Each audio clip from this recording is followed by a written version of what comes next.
Masya Allah. Jadi kita masih banyak PR ya Ibu ya. Betul nggak? Kita mah jauh dari itu Pak Ustadz. Iya, kalau keburu mati kita nggak tahu kan, kita nggak apa namanya, nggak robah-robah, betul nggak Ibu? Nah, Betul. nah, Ya, sedikit-sedikit lah Pak Ustadz. ya begitu. Jadi ciri-ciri ciri-ciri orang yang akan diselamatkan itu pertamanya dia diberi hidayah, diberi petunjuk. Nah, petunjuk itu adalah diantaranya ilmu, begitu kan? Oh, jadi ternyata kalau kita ibadah karena dunia, kalau kita baca Quran, baca Yasin, baca wirid karena ingin naik jabatan, karena ingin banyak uang, karena ingin bisnis maju, itu sudah tidak dibahas lagi di kitab-kitab tasawuf, sudah tidak dibahas. Karena bukan abidin namanya juga, tapi apa coba ibu-ibu ingat nggak? Ada ingat nggak? Apa? Tapi rogibin, apa kata ibu? Rogibin. Rogi. Nah, kalau rogibin sudah tidak dibahas lagi, sudah tidak dilirik rogibin itu. Sudah tidak dibahas di dalam ilmu tasawuf. Nah, setelah dia jadi abidin, baru dibahas oleh ilmu tasawuf.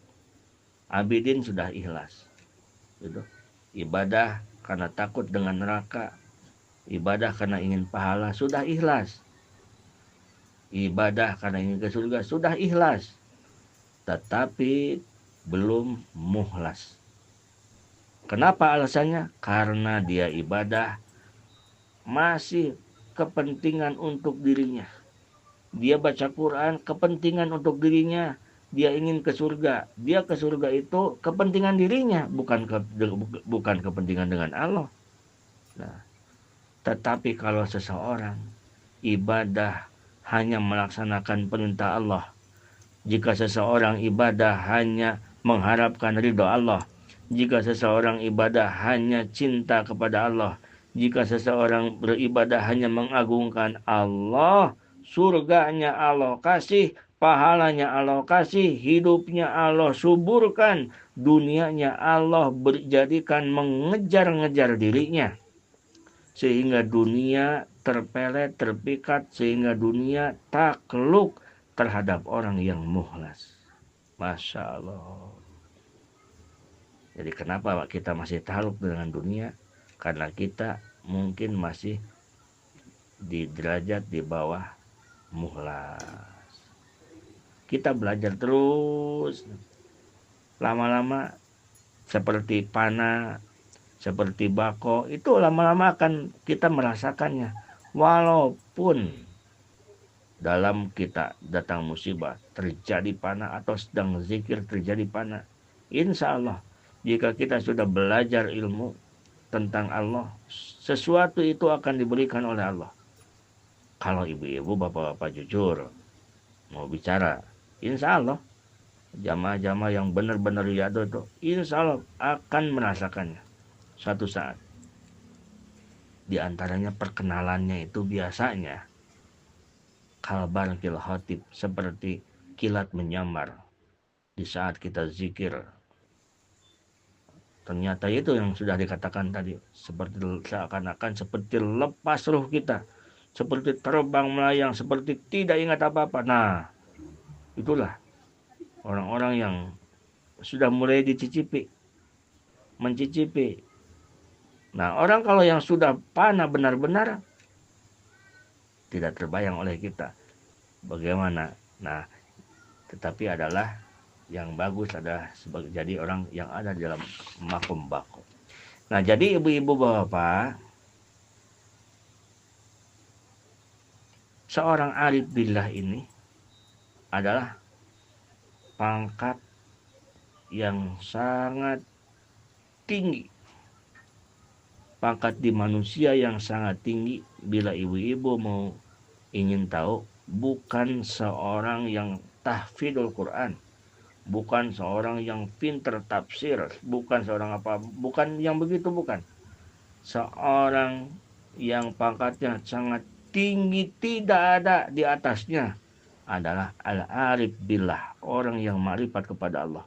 Orang yang ma'rifat kepada Allah ini bisa seorang petani, bisa seorang miskin, bisa seorang kaya raya, bisa seorang berpendidikan, bisa seorang ulama, bisa seorang mustami.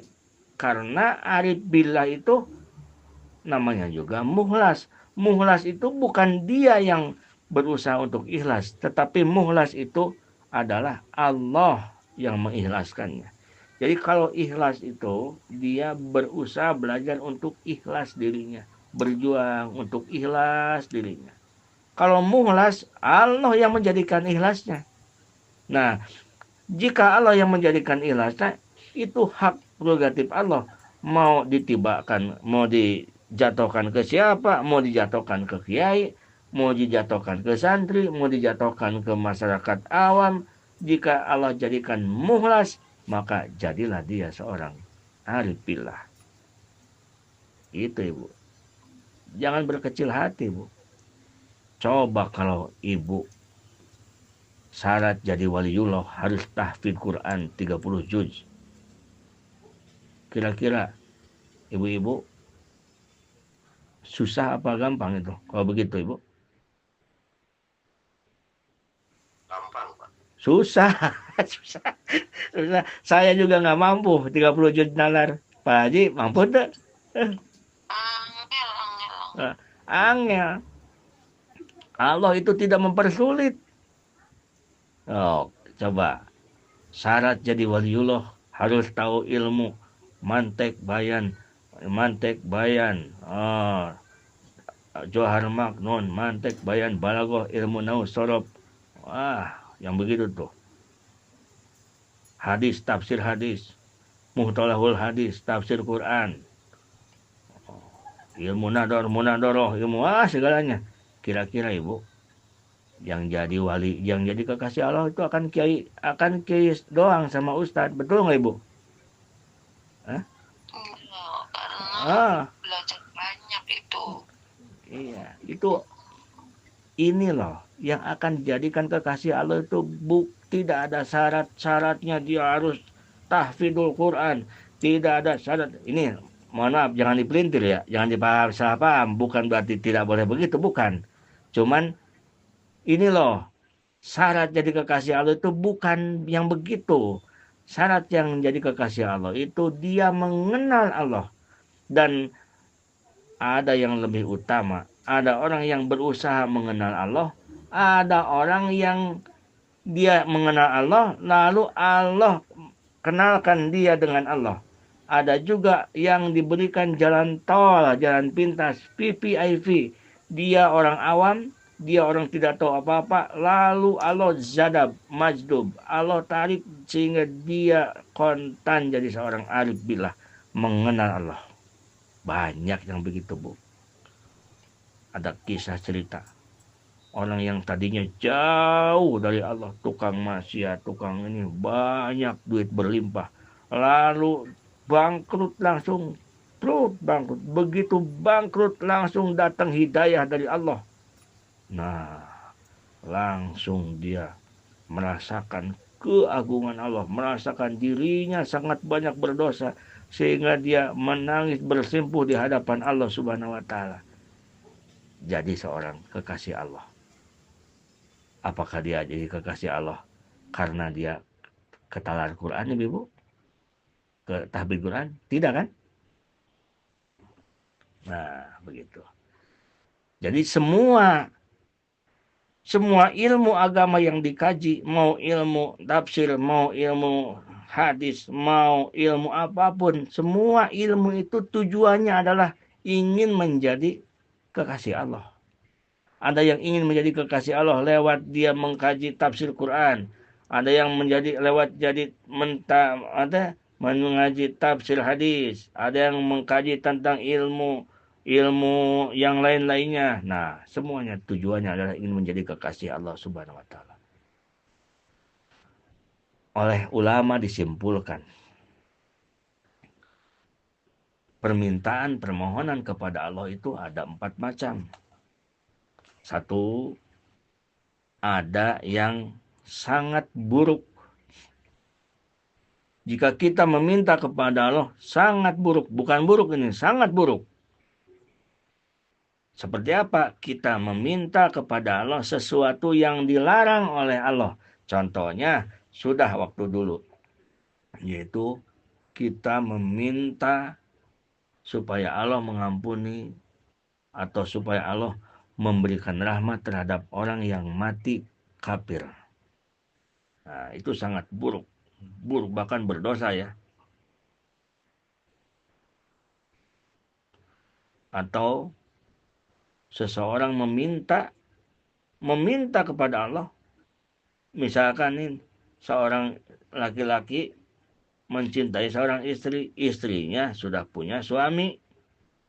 Nah, dia meminta kepada Allah agar rumah tangganya hancur supaya dia bisa berhubungan dengan si istri itu. Nah, itu permintaan yang sangat buruk dan dosa tentunya, dosa sekali. Yang kedua, ada permintaan permohonan kepada Allah yang buruk. Qobihun. Yang tadi akbahun bahasa Arabnya, sangat buruk. Yang kedua adalah qobihun, buruk. Yaitu meminta kepada Allah sesuatu yang Allah tidak menyuruh kita meminta. Nah, meminta kepada Allah atas sesuatu yang Allah tidak menyuruh kita meminta itu. Contoh, ya Allah, jadikanlah aku seorang bupati. Kira-kira Allah nyuruh nggak kita jadi bupati, Bu? Ibu? Halo? Halo? Ustaz. Enggak, ya.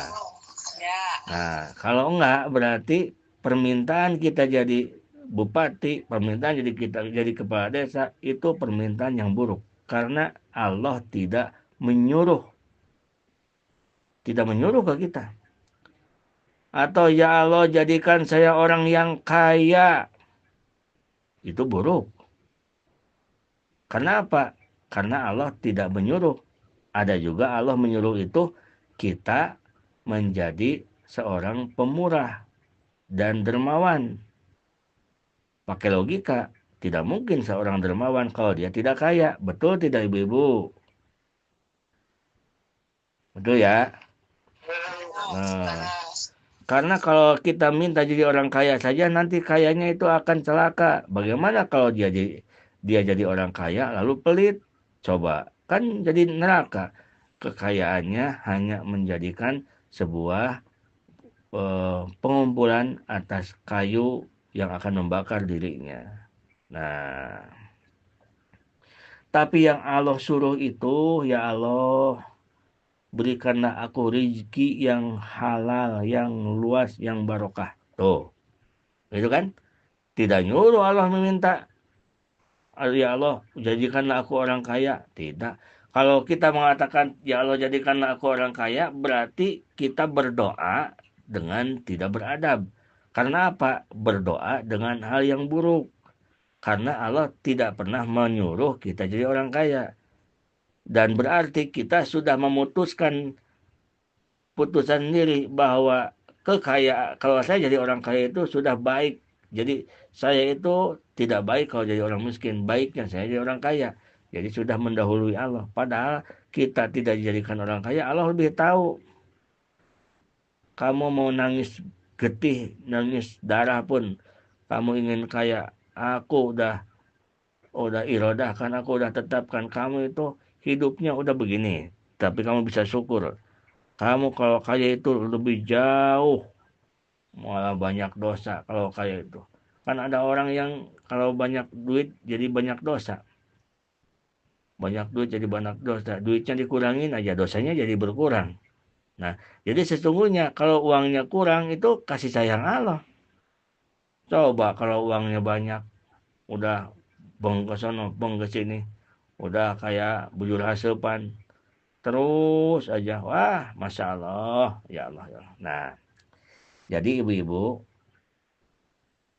ada permintaan yang buruk. Seperti meminta kita kaya. Ya Allah, kayakanlah aku. Nah itu salah. Karena apa?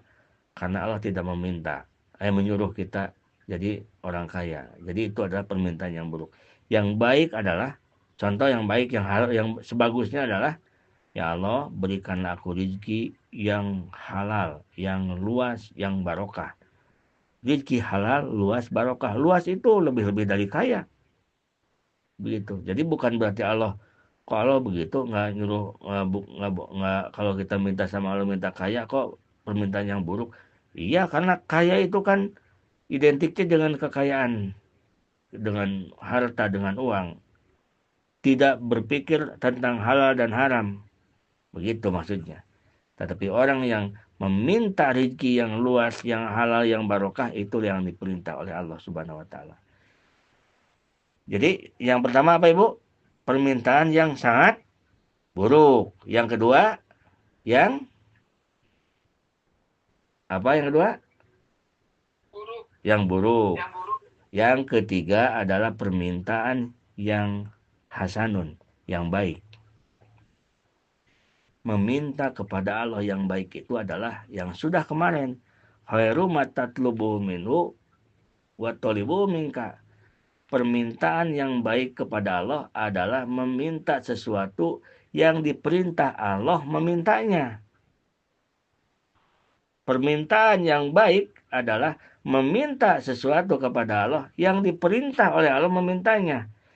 Contoh, kita disuruh Allah masuk surga, maka kita meminta kepada Allah, ya Allah, Allahumma dkhulna, ya fadkhulni al-jannah, fadkhulni jannata, ya Allah, masukkan aku ke surga. Itu permintaan yang baik karena Allah memerintah kita masuk ke surga.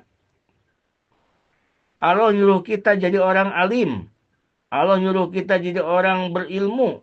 Lalu kita berdoa, ya Allah berilah aku ilmu. Itu permintaan yang sangat baik. Allah menyuruh kita taubat. Kita bertobat dari dosa. Lalu kita berdoa, ya Allah ampunilah dosa kami ya Allah. Itu permintaan yang baik. Bukan sangat baik, itu permintaan yang baik. Kenapa dikatakan permintaan yang baik? Karena permintaan itu diperintah oleh Allah Subhanahu wa taala. Jadi sesuatu yang diperintah oleh Allah memintanya itu adalah permintaan yang baik. Nah, yang keempat, yang terakhir adalah permintaan yang sangat baik, ahsan, sangat baik. Nah, permintaan yang sangat baik adalah di sini hikmah yang ke-77. Matlabul Arifin. Permintaan yang sangat baik adalah dia meminta kepada Allah menjadi hamba Allah yang sejati. Satu, ya Allah, jadikanlah hamba aku ini hamba Engkau yang semata-mata benar-benar hamba Engkau. Satu. Yang kedua, ya Allah, berikanlah hamba kekuatan untuk melaksanakan hak-hak Engkau yang ada pada diri hamba. Engkau berhak dimuliakan. Jika hak Allah berarti kewajiban kita. Kewajiban kita memuliakan Allah, mencintai Allah. Itu kan, mengagungkan Allah. Nah, ini permintaan yang sangat baik. Kenapa dikatakan permintaan yang sangat baik? Permintaan ini tidak ada hubungan dengan kepentingan kita. Permintaan ini mukhlis adalah kita menghambakan diri kepada Allah. Yang kita pinta, ya Allah. Ya Allah, jadikanlah hamba adalah jadikanlah hamba adalah hamba Engkau yang benar-benar hamba yang sejati. Hakon abdun hakon, hamba yang sejati. Yang kedua, ya Allah, berikanlah hamba kekuatan untuk menjalankan, melaksanakan hak-hak Engkau, ya Allah. Itulah yang dimaksud dengan as-sidqu fil ubudiyah wal qiyamu bihukukir rububiyah. Nah, ibu-ibu, bapak-bapak, jika kita melihat ke sini, berarti minimal posisi kita dalam meminta kepada Allah ada di posisi nomor berapa minimal, Ibu? 3. Dan insya Allah yang 4 pun kita belajar. Yang ketiga kita minta kepada Allah. Dan yang empat kita belajar masukkan. Yang empat kita masukkan. Ya Allah, jadikan hamba yang benar-benar menghambakan diri kepada Engkau. Ya Allah, berikanlah hamba kekuatan untuk melaksanakan hak-hak Engkau, ya Allah. Nah, itu dibawa-bawa terus. Walaupun itu hanya lisan saja kita, belum dengan hatinya. Jangan aneh dan jangan heran. Karena kita belum makomnya. Tapi kita belajar. Minimal karena kita sudah tahu, jadi kita akan meminta itu akan dipilih-pilih. Mana meminta yang baik, mana yang meminta yang sangat baik, mana meminta yang buruk, dan mana yang meminta yang sangat buruk. Kita akan menghindari permintaan yang sangat buruk, boro-boro yang sangat buruk, yang buruk pun mulai sudah kita tinggalkan. Mudah-mudahan Allah permudah. Hadanallahu wa iyyakum ajmain. Assalamualaikum warahmatullahi wabarakatuh.